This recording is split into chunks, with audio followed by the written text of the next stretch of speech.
Hello there, welcome to a Let's Read of Nightmare Store.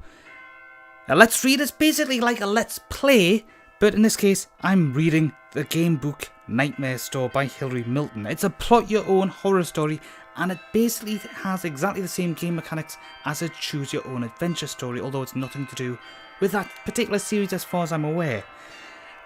Now, what I've decided to do is basically give myself 10 minutes of gameplay, so whatever happens up to 10 minutes is the maximum period of time. I might die before that, but 10 minutes is the maximum amount of time I'm going to have to play here.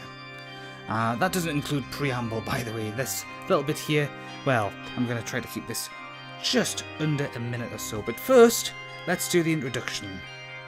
Nightmare Store! If you have ever seen yourself storing in a terrifying adventure story, Nightmare Store gives you the chance to put your dreams to the test. When the day's special treat turns into an evening's nightmare, which way will you turn? You are all alone, locked in the department store at night, and all the toys are turning into gigantic and evil versions of their earlier selves, into terrifying creatures bent on your destruction. Whether or not you ever get out alive is entirely up to you. It depends only on the pages you choose to turn. That's the back information. That's a page, and that's the information on the back of the book itself. And then we've got the information on the inside, just to set the scene a bit more. Nightmare Store, a plot-your-own horror story. It was such fun going shopping at the store with no grown-ups to tell you what to do. But you were so tired you fell asleep in front of the TV display. And now it is late at night, the store is long closed, and you cannot get out. Worse, everywhere you turn, things in the store are changing into something much bigger and infinitely more horrible. Which creature will destroy you? The huge, angry bear that the soft fur rug has become. The iguana which has turned into a massive alligator, now gaining on you fast.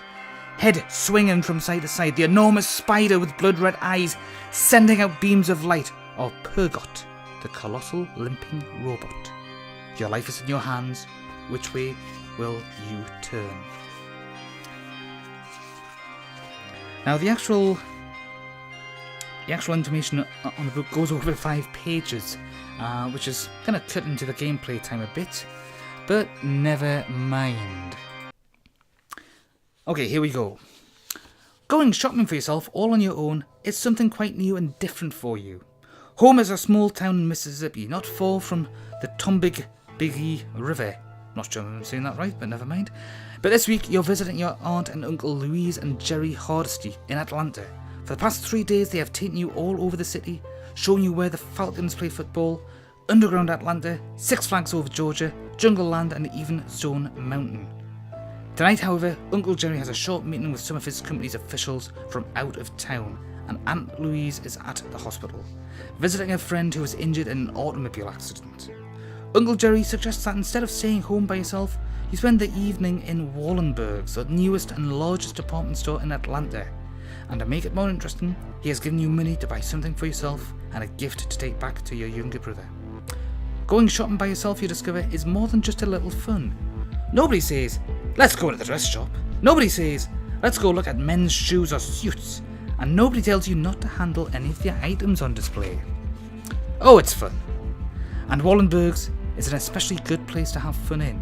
It's huge, much larger than any store back home. In fact, as you walk from section to section, from floor to floor, you have the feeling that this store has even more departments than all the stores back home, even if they were under one roof. You look at clothes, you wander through the model rooms of furniture, and then you ride the escalator downstairs as the really interesting departments, sporting goods and clothing. In one large area you see tents, camping equipment, inflatable rafts, fishing gear, all sorts of athletic training devices, and even skiing outfits. You can't help smiling when you see these. Who can ski in Atlanta? You linger at the section where the camping equipment is because you think Ray, your little brother, might like a camp stool. He's always moving chairs around so he can sit where he wants to. After looking at everything carefully, you finally ride the escalator all the way to the 4th floor. Off to one end, it is a display of television sets, and you wander in that direction. This place is not like any television display area you have ever been in before. Instead of having rows and rows of sets, all tuned at the same station. These are arranged in groups, 3 to each location, with comfortable chairs where would-be purchasers can sit and watch the shows. That, you decide, is the best way to look. You can truly see how the different sets perform. A clerk walks over while you're standing beside a deep brown lounger and asks if you don't want to sit down. "You'll enjoy the programme better that way," she says. You thank her and sink down in the huge recliner. You lean back and watch for a while. However, you've been walking much more than usual and you're tired. You don't intend to, but you fall asleep. And nobody wakes you up. When you wake up on your own, the television sets are off and almost all of the store's lights are out, with only the low safety ones glowing softly. And nobody, but nobody, is around. You turn around, dumbfounded for a minute. Then you hold your wrist up to look at the time. 15 minutes after 10. And Uncle Jerry said he'd pick you up at 9:30. You spring from the chair and start to run towards the escalator, only to trip over a footstool that you hadn't noticed earlier. You get up, try to see through the murky darkness, and move more slowly towards the escalator. You step onto the moving staircase only to learn that it has stopped running. Well, no wonder. When the store closes, all the electrical equipment is turned off. Within 10 minutes, you have walked all the way down to the main floor and felt your way towards the office. You remember where it is because you passed it going from the boot department towards the escalator earlier. You can call her Aunt Louise, she ought to be home by now, and then she can have Uncle Jerry come pick you up. But the office is locked tight. You know there are telephones at the various department counters, however, so you feel your way to the nearest one. In the ladies' cosmetics section. You find the telephone and lift it from its cradle, only to find that it is dead. Somebody has cut off the telephones. The idea scares you for a moment, until you decide that the office staff must have a master switch, a way of turning off the telephones when the store closes. No matter. You'll just walk out the front door and use payphone. Except you can't get the door open, and when you push on the long brass handles it makes a buzz. You jump back, wondering if it's a burglar alarm or an electrical device that would shock you if you held it too long.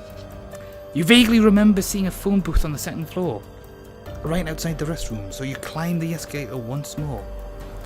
But this time, something you hadn't expected happens. You're halfway up when the escalator begins to move. Oh no, it's going down! You try to run, thinking you can go faster than the stairway, but the faster you run, the faster it moves. Finally, almost out of breath, you turn around and just go with the stairs. Now when you're only 10 steps from the bottom, it suddenly stops, then begins to carry you up once more. Fast! Faster! Even faster! As it reaches the second floor level, you leap clear just before it reverses itself and begins to descend again. And now you really are beginning to get frightened. You know there must be a fire escape. Some way for people to leave the upper floors when the power goes off or if there's a fire, but you haven't the slightest idea where it is. You can go look for it, knowing that it will probably take you a long time to find it, or you can just find a comfortable place to sit and go back to sleep until morning. And now, after over 5 minutes, nearly 6 minutes of talking, we have 2 choices. If you decide to look for the fire escape, turn to page 11. If you decide to find a place to sit and sleep, turn to page 20. Well, given how long it's taken just to get here, let's go looking for something, because this is quite a lot of text to go through. The idea of spending the whole night in the store doesn't appeal to you because you're beginning to believe something weird is going on inside. The fire escape will let you out, and you can call Aunt Louise, and you think back over all your wanderings. You decide that the rear part of the store is the probable location of the fire escape, so you carefully work your way through long racks of dresses and coats, and once you glance to the left and you suddenly freeze! A woman is standing right there, staring at you. Cold chills run up and down your spine before you suddenly remember that mannequins are all over the place. You chide yourself of being afraid and continue through the racks. Several minutes later, you bump into a mirror. You've come to the dressing room area. You're about to turn to the left when you hear a strange noise. You try to guess what it is, but finally you just give up. You turn to the right, away from the mirror, and feel your way along the wall until it abruptly stops. You take another step, and you find you're in an open area. You turn left and hurry towards the building's rear wall. As you pass a small counter, you look up and see what you believe is a big glass exit sign. You think the smaller words say, for emergency use. You find a double door with long handles and push. They catch for a moment, then suddenly give way, and you're out of the women's clothing department. You step onto the uncarpeted concrete landing at the top of the stairs. The door jerks away from your hand and slams shut, and you cannot open it. Well, never mind. You're on your way out. You peer through the darkness as you try to make out the stairway. There's a small safety light at the bottom, but it gives very little light. You feel your way down, taking each step slowly. You're about a quarter of the way down when you have a frightening realization. The further down you go, the narrower the steps seem to be getting. And you wonder about the people who designed the building. Steps should be the same width.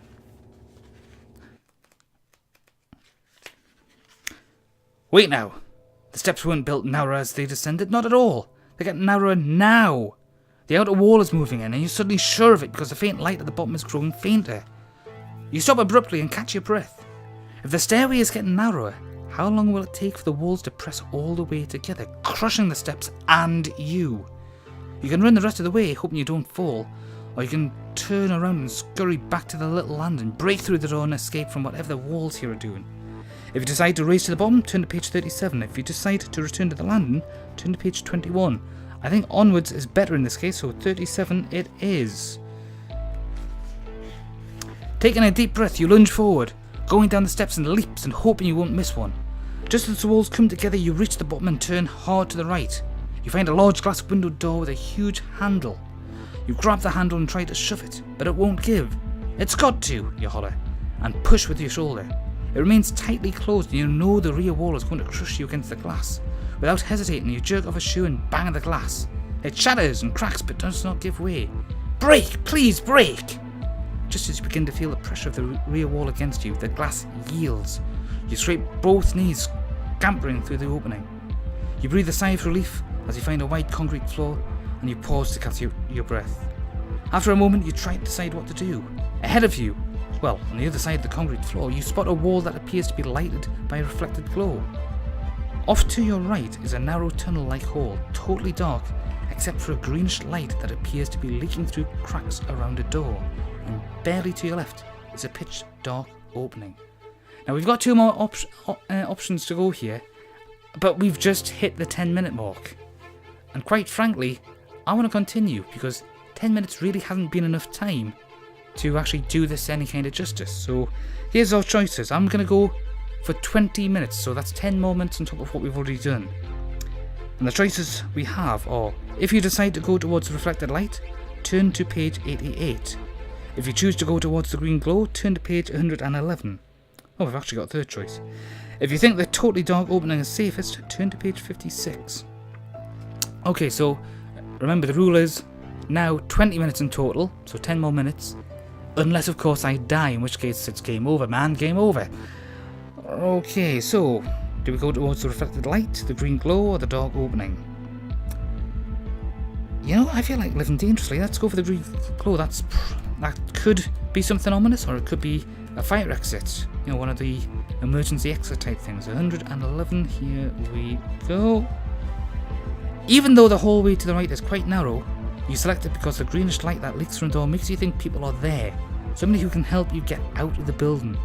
And when you are close to the door, you do begin to hear peculiar noises. They sound like voices, but not quite. You touch the door and it swings easily inward. You enter and at once the door slams shut.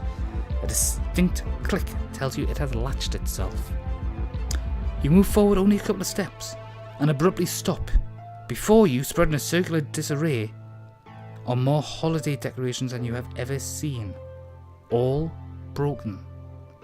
A fractured plastic turkey without its head, limbs of artificial Christmas trees, shattered red valentines, yellowing Easter lilies strewn about the floor, strings of tree ornaments piled in a tangled mess, twisted and disfigured horns of plenty, and countless dismembered Santas. In the centre of the circle of one festive litter are a fruitless rabbit, a wingless angel, and a hatless witch. They are holding hands or paws, hopping about in a circle. And though the sounds are very indistinct, you can make out words. death, death, death. But the moment your presence is noticed, the sounds stop. The creatures halt in the midst of their chants and spin towards you. And before you can do more than make a coughing sound, the chant begins once more. Death to Wallies, death to Wallies, death to them that serve, death to them that buy, death to Wallies. Your thoughts race. Wallies?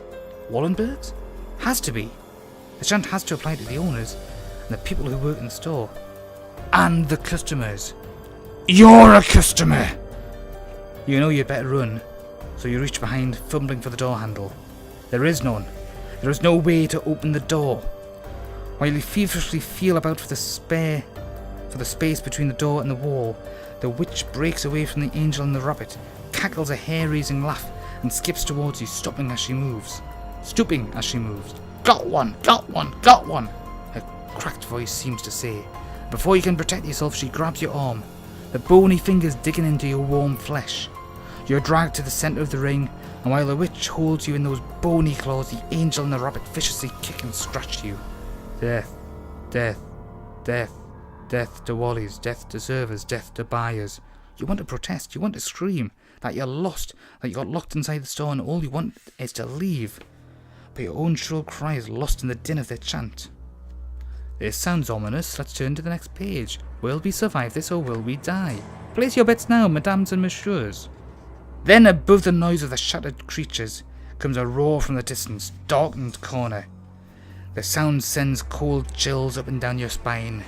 The creatures turn. From the darkness emerges the hugest, ugliest ogre in the world. Its skin is like old wrinkled leather. Its neck stretches up and down as it moves. Its ape-like nostrils flare and its orange eyes shower sparks as it clumps towards you. One of them. One. The creature's voice in hoarse unison. One of the Wallies. You protest. You scream. You try to jerk free. But before you can move, the angel rushes to the rubbish pile and fetches a frayed electric cord. Hastily, the creatures bind you, tying your legs together, your hands behind your back. You attempt to protest again, but the witch rams a sudden cotton ball in your mouth. Death, death, death. The ogre lets out a roar that clearly tells you this is their executioner, and it moves your way. The rabbit, the angel, and the witch fall back. The ogre towers above you and bends its monstrous head, its eyes trained on your stomach. The ogre's mouth opens wide, exposing double rows of inch-long saber teeth, and you almost begin to scream. Accept your silence too quickly. Well, that was actually quite atmospheric.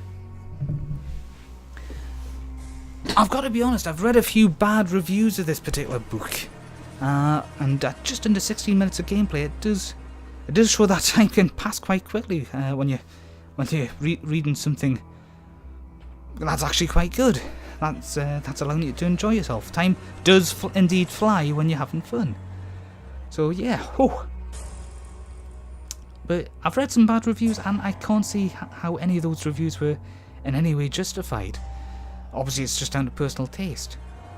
As I've said in the main review for this particular book, it doesn't really matter what the journey is if we've seen that particular journey before in a particular story.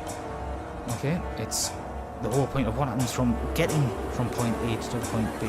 In this case, point B is obviously our untimely demise as a small school child who's wandering around a department store somewhere in America late at night when there shouldn't be. And yes, we all know it's got to be a dream, and that's the kind of setup for this sort of thing.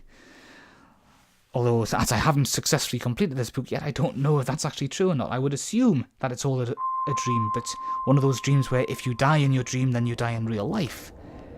But yeah, I'm quite happy with that. That's quite an enjoyable read. And you know, unlike a lot of choose your own adventure books, which tended to have more, say, a couple of paragraphs per page, there was quite a lot of text to read through on each page, so you're definitely getting a lot of reading for your book, so to speak. A lot more bang for your book in some regards compared to certain similar choose your own adventure books. But ultimately, despite the negative reviews I've read, I've actually quite enjoyed that, and I'll look forward to reading through that again at some point. That was rather nice. I've still got Avenger, The Way the Tiger Book 1, and the Citadel of Chaos to do Let's Reads of. But I'm not entirely sure if I'll be able to do those tonight. They'll probably be something I'll do possibly tomorrow, for example. But overall, I enjoyed that. That was quite a good read, despite the fact that it's obviously aimed at kids. But yeah, I'm a big kid at heart in some cases, but well, in some regards, not in some cases, in some regards, to use the term of phrase properly, instead of mixing and matching it with something else. But yeah, I enjoyed that. I'm going to look forward to reading it again, and if you can get your hands on a copy, I would certainly recommend it. I'm going to sign out now, but I'll just say this.